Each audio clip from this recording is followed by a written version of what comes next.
अस्सलाम वालेकुम guys, welcome to my channel. और मैंने बहुत सारी वीडियोस बनाई हैं which are informative about Dubai, but आज मैं ऐसी चीज़ों के बारे में बताऊंगी जो मैंने एक्सपीरियंस की 2 साल में दुबई में, विच आई फाउंड रियली एक्स्ट्रॉर्डनरी, और जिनके बारे में काफ़ी सारे लोगों के मन में क्वेश्चंस एंड डाउट्स हैं।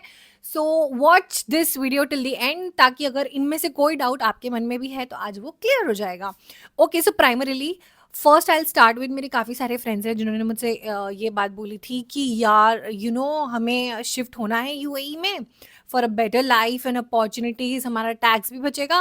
पर क्या ये इस्लामिक कंट्री है तो बहुत ज़्यादा स्ट्रिक्ट है या नहीं है? Because people get confuse between UAE and Saudi Arabia. And also on the country, कुछ लोग हैं जो कि मुझसे पूछते हैं कि यार हम लोग अपने रूट्स और रिलीजन से बिल्कुल दूर हो जाएंगे क्योंकि वहाँ पे बहुत ज़्यादा क्लब्स हैं, पार्टीज होती है, तो बिल्कुल हम हाथ से ही ना निकल जाए। But okay, so today I am going to tell the truth, मैंने जो एक्सपीरियंस किया है। दुबई में आप बहुत ज़्यादा फ्रीडम है, ऑफ कोर्स, बाहर कुछ भी पहनो, रेस्टोरेंट्स में, पार्टीज में। But when it comes to government offices, एक बार ये हुआ था कि मेरा पासपोर्ट का वीज़ा का, I clearly do not remember, but then I had to go to a government office. मेरे पासपोर्ट पे कुछ स्टैंपिंग होनी थी, और मैं जब वहाँ पे गई तो एक लड़की वहाँ पे खड़े होकर रो रही थी क्योंकि उसको वापस से डेट लेनी पड़ रही थी। एंड द ओनली रीज़न कि उसका स्टैंपिंग नहीं हो रहा था वॉज बिकॉज वो शॉर्ट्स पहन के आई थी। सो येस, अभी बहुत ज़्यादा फ्रीडम हमें लगता है कि दुबई में है, and things are, mic on है, okay. Honestly things are very good, और आपको लगता है कि पार्टीज करो, सब करो, बट हाँ, गवर्नमेंट ऑफिसेज में अभी भी आपको मॉडेस्टली ड्रेस होके जाना पड़ता है। ऐसा नहीं है कि आप शॉर्ट्स में चले जाओगे। And even when it comes to Ramzan, तो पहले सालों पहले ऐसा रूल होता था कि नहीं खा सकते हो, तो ऑब्वियसली नॉन मुस्लिम्स के लिए वो काफ़ी डिफिकल्ट था कि यार खा नहीं सकते, पानी नहीं पी सकते। Now it is allowed, but let me tell you, अगर आप बीइंग अ मुस्लिम, अगर आप खाते पीते हो मॉल्स में या फिर कहीं भी पब्लिकली, आपको खुद को बहुत ज़्यादा ऑकवर्ड लगता है। बिकॉज इवन मेरे ऑफिस में भी ऐसा था कि जिन लोग का रोज़ा नहीं होता था वो लोग खाते थे। So obviously it was of, क्योंकि पैंट्री पूरी इतनी बड़ी थी और वो बिल्कुल शट डाउन रहती थी, कुछ काम नहीं होता था। एंड मेड्स वगैरह भी नहीं आती थी, तो आपको जो भी खाना पीना है वो खुद से लो, और फिर 4 लोग आसपास ऐसे पास होते हुए देख रहे हैं कि ओ माय गॉड, ये अकेले बैठ के क्या खा रहा है या खा रही है। सो वो माहौल ही नहीं होता है। सो yes, it's not like it's a rule कि आप खावा नहीं सकते हो, but yes the awkwardness is going to be there, क्योंकि वहाँ पे कोई भी नहीं खा रहा होगा। फिर रमज़ान में ये होता है कि हर जगह क्लब्स वगैरह तो बंद हो ही जाते हैं। But even if you talk about malls, तो अगर जनरली कहीं भी किसी शॉप्स में, स्टोर्स में अगर गाने वाने चल रहे थे, तो रमज़ान में वो सब भी कम्प्लीटली बंद हो जाता है। एंड ऑल्सो रमदान में मैं गई थी पाची के स्टोर पे चॉकलेट्स लेने के लिए, तो ऑब्वियसली मेरा रोज़ा था, एंड मेरे साथ में मेरी फ्रेंड थी, उसका रोज़ा नहीं था, शी इज़ नॉट अ मुस्लिम। सो उसने बोला कि मैं टेस्ट कर लूँ। तो पाची की स्टोर में एक फिलिपिनो लेडी थी, who was also not a Muslim, but still she refuse कि आप स्टोर में नहीं खा सकते हो, it's Ramadan. So it's not like कि आप खा ही नहीं सकते हो, बट हाँ, ये होगा कि आपको काफ़ी रिस्ट्रिक्शंस एटलीस्ट रमज़ान में तो इस मामले में मिलेंगे, क्योंकि रेस्टोरेंट्स वगैरह भी शट हो जाते हैं। Second thing which I feel about Dubai, जो कि मुझे ऐसा लगता है कि एक्स्ट्रा ऑर्डनरी है, that is safety when it comes to showing money. ठीक है, फॉर एग्जाम्पल अभी हमने सुना था कि मतलब मैंने करण औजला का एक पॉडकास्ट देखा था, और करण औजला ने बोला था कि क्योंकि मेरे पास बहुत महंगी महंगी घड़ियाँ, गाड़ियाँ, ये सब आ चुकी हैं, तो मेरे ऊपर कनाडा में फायरिंग हुई और लोग मुझसे पैसे ऐंठना चाहते हैं। And then he shifted to Dubai, and same is the case with Honey Singh. Honey Singh भी वहाँ पे शिफ्ट हो गया। एंड काफ़ी सारे इंडियन सेलिब्रिटीज़ है जो धीरे धीरे धीरे करके दुबई में शिफ्ट हो रहे हैं। दैट इज़ बिकॉज वहाँ पे अगर आप लॉफुली रह रहे हो, आपके पास कितना भी पैसा है, आप करोड़ों की गाड़ी खरीदो, घड़ी खरीदो, ज्वेलरी खरीदो, कपड़ा, nobody is going to question you कि ये पैसा आया कहाँ से, और आप खर्च कर रहे हो तो आप अनसेफ हो, कोई आपको लूट लेगा। फॉर एग्जाम्पल, जैसे कि अगर आप कभी पेरिस घूमने गए हो, तो आप कोई भी महंगी चीज़ लेके ऐसे घूम नहीं पाओगे, it's very risky over there. और यूके में भी ऐसा होता है that people can rob you, USA में भी होता है, बट दुबई में ऐसा सवाल ही नहीं उठता। आप 100 करोड़ की चीज़ें पहन के आराम से, डायमंड्स पहन के घूमो, nothing is going to happen to you.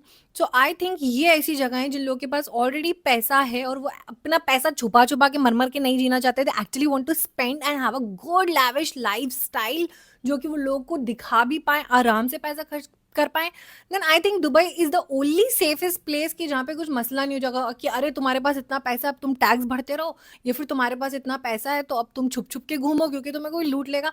So I think it's a place कि अगर ऊपर वाले ने आपको नवाज़ा है तो भाई आप एक सुकून की अच्छी ज़िंदगी गुज़ार सकते हो बिना किसी से डरे या फिर बिना झेपे। थर्ड थिंग जो दुबई की मुझे बहुत अच्छी लगी दैट वाज कनेक्टिविटी, बिकॉज अगर एक बार आपके पास एमिरेट्स आईडी आ जाता है, इतने सारे कंट्री के ऑप्शंस आपके लिए खुल जाते हैं that you can travel to. So मैंने देखा था कि मेरे बहुत सारे दोस्त थे जिनके पास ऑब्वियसली एमिरेट्स आईडी थी। वो हर बार जब भी उनकी ऑफिस से उनको 3-4 दिन का ऑफ मिलता था, अगर सैटरडे संडे मिल गया, 2 छुट्टी लेके क्लब करके they use to visit another country. तो जिन लोगों को घूमने का शौक है माशाल्लाह, जैसे मेरी सिस्टर बहुत ट्रैवल करती है, सो ऐसे लोगों के लिए तो इट्स वेरी इजी क्योंकि कितने सारे कंट्रीज के दरवाजे आपके लिए खुल गए हैं। आपको वीज़ा की माथापच्ची नहीं करनी पड़ेगी, you just book your tickets और आराम से जाओ स्टेकेशन पे। लाइक लिटरली मेरे कलीग्स थे जो कि 2 दिन 3 दिन के लिए भी आसपास के कंट्रीज को एक्सप्लोर करने के लिए जाते थे। सो आई थिंक दैट वे बहुत अच्छा है, and also thanks to the Emirates airlines, दुनिया की one of the best airlines है, इतनी लग्जूरियस है, इतनी सेफ है, एंड जेन्युइनली लाइक उसकी फ्लाइट में बैठते तो ऐसे कुछ मतलब मुझे तो डर नहीं लगता है बिकॉज इट्स वेरी स्मूथ, ज़्यादा टर्बुलेंस फील नहीं होती है।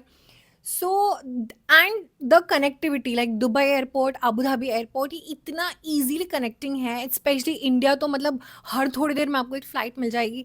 सो I just feel that this is also extraordinary. For example, मेरे शहर से अगर मुझे कहीं ट्रैवल करना होता है तो पहले मुझे अहमदाबाद जाना पड़ता है, बॉम्बे जाना पड़ता है, बिकॉज ये सिटी बहुत छोटी है। But when it comes to Dubai, आपको कहीं भी जाना हो, 90% चांसेस है कि आपको वहाँ से तो फ्लाइट किसी के लिए मिल ही जाएगी। So the connectivity is exceptionally good. Another point मुझे लगता है कि जो मुझे एक्स्ट्राऑर्डिनरी लगा कि दुबई एक बहुत ही ज़ोरदार जगह है for a proper brought up of kids. अगर आपके पास पैसा है, आप वहाँ की स्कूलिंग अफोर्ड कर सकते हो, देन मल्टी कल्चरल लोग हैं, और ऐसा ऑफ कोर्स सुनने में हमें लगता है कि हाँ इस्लामिक कंट्री है, बट सारे ही लोगों को इक्वल राइट्स दिए जाते हैं। सो आई थिंक बच्चे कम्युनलिज्म नहीं सीखते हैं, इक्वालिटी सीखते हैं, सारे ही रिलीजन, एथनिसिटी, लैंग्वेजेस सबको रिस्पेक्ट करना सीखते हैं। And also if you feel कि आपको अपने बच्चों को बीइंग मुस्लिम्स अगर क्लोज रखना है रिलीजन से, सो काफ़ी बार ऐसा होता है कि इस्लामिक स्टडीज़ भी कंपलसरी रखी जाती है फॉर मुस्लिम चिल्ड्रन। लाइक मेरी नीज़ वहाँ पे पढ़ती है, तो उसके लिए तो कंपलसरी है। सो आई रियली फील कि यार ये चीज़ काफ़ी एक्स्ट्रॉर्डनरी है कि बच्चा दीन दुनिया दोनों सीखेगा, and even non Muslim kids उनके लिए भी बहुत अच्छा है क्योंकि उनको कंपल्शन नहीं होता इस्लामिक स्टडीज़ का या फिर कि स्कूल में नमाज़ पढ़ो या कुछ। बट हाँ, सारे अलग अलग जगहों के बच्चों के साथ रहने से आपका दिमाग भी खुलता है, आप 10 नई चीज़ें सीखते हो, एंड आपके अंदर एक्सेप्टेंस दूसरे कल्चर को लेके बहुत आता है जो कि बड़े होने के बाद काम आता है क्योंकि आप कहीं भी आराम से किसी भी वर्क एनवायरनमेंट में ढल सकते हो, एंड आप बहुत सारी नई चीज़ें सीखते हो। फॉर इंस्टेंस, मेरी भतीजी की ही क्लास में कोई बच्ची थी और वो आई थिंक अमेरिका से आई थी, and then she use to do YouTube. So उसने पहले कभी उसको ये एक्सपोजर नहीं मिला था, but then after she became friends with her, उसको ये चीज़ का थोड़ा नॉलेज हुआ। तो अलग अलग दुनिया के लोगों के साथ उठने बैठने से, बात करने से बचपन से ही आपका नेटवर्किंग काफ़ी स्ट्रांग हो जाता है। अनदर पॉइंट अबाउट दुबई जो कि मेरे कमेंट्स में बहुत ज़्यादा दिखता है कि क्योंकि दुबई में इतनी लाइक मेरे लास्ट वीडियो में मैंने बोला कि बहुत ज़्यादा डिसिप्लिन है, तो जिन लोगों को डिसिप्लिन पसंद नहीं है उनको ज़्यादा वो प्लेस नहीं जमेगी। But I would like to make it clear, okay, law बहुत ज़्यादा स्ट्रिक्ट है, ठीक है। तो अगर आप किसी प्रॉब्लम में फंसते हो, लॉ आपका साथ देगा, यस करेक्ट 100%। बट ये भी सोचो कि हर सिक्के के दो पहलू होते हैं, ठीक है। सो बाय चांस आपने कुछ गलती की है या फिर किसी ने आपको फंसाने की कोशिश की हो, दिस एनी रीजन कि जिसपे you are at the receiving end of the stick, तो भाई लॉ आपके साथ भी फिर बहुत खराब करेगा। तो अगर वहां पे आप लॉफुली किसी केस में फंस जाते हो तो आप बहुत ऑब्वियसली इधर एंड पे हो गया, आपके साथ कुछ बुरा हुआ है तो आपके साथ जस्टिस किया जाएगा, आप सेफ हो, सिक्योर हो। लेकिन अगर आप इस एंड पे हो कि किसी ने आपको फंसा दिया है, फिर आपसे कुछ गलती हो गई, आपने जानबूझ के कुछ किया, तो भाई law is again very strict, फिर जेल वेल जाना पड़ेगा, फाइन पे करना, बहुत चीज़ें हैं। तो यस, हर चीज़ की दो साइड है। तो मुझे लगता है कि लॉ की वहाँ पे ये चीज़ है कि हम एक ही चीज़ सोचते हैं कि सेफ, बट अगर किसी दिन फंस गए तो भाई वो तुम रिसीविंग एंड पे भी रहोगे। But the best part is things are very fast. For example, आज अगर मेरे साथ कुछ गलत होता है, किसी ने मुझे से टच भी कर लिया, मुझे कंप्लेन करनी है, मुझे सिर्फ एक फ़ोन करना है, and it will be very quick. But वैसे ही अगर कोई मेरे अगेंस्ट कंप्लेन करता है, then things will be also very quick, कि मैं बहुत जल्दी पकड़ा भी जाऊंगी. I will have no time to escape और रन अवे. सो येस, ये वाली बातें हैं जो मुझे दुबई के बारे में काफ़ी एक्स्ट्रॉर्डनरी लगती है. And apart from this, if you are planning कि आप दुबई में जाके जॉब ढूंढना चाहते हो, काम करना चाहते हो, कोई बिजनेस खोलना चाहते हो, वहाँ पे कितने खर्चे होते हैं, सैलरी, रेंट, लाइफस्टाइल. सो मैंने बहुत सारी वीडियोस बना रखी है, मेरी एक पूरी प्लेलिस्ट है. और उसको जाके देखो, so that you will get more knowledge about the place. And subscribe to my channel और बेल नोटिफिकेशन प्रेस करो, ताकि मैं जब भी कोई वीडियो डालूं वो आपकी फीड पे आए. Thank you, bye.